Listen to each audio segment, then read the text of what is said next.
нимашаби 3 апрели соли ҷорӣ дар натиҷаи боришоти зиёди борон зиёда аз 100 манзили истиқоматии сокинони деҳаи пахтакори ҷамоати деҳоти Кабуд Сайфиддинови ноҳияи Панҷ лою селоба даромада зарари иқтисодӣ расонид. Аз рафти офати табиӣ раиси вилояти Хатлон муҳтарам Давлаталӣ Саид дида намуда ба масъулин таъкид намудааст, ки ситор таъсис дода хисороти ба вуқӯъ омада ҳисобида шуда баҳри кӯмаку дастгирӣ ва саривақт тоза намудани манзили шаҳрвандон аз лою селоба чораҳо андешанд.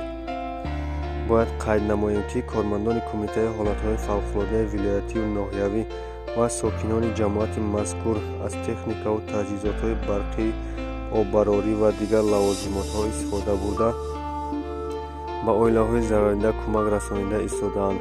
Дар ин баробар кормандони тиб аз аҳволи онҳо бохабар гашта истодаанд. Зарари сел дар ин ноҳия ҳисобида шуда истодааст.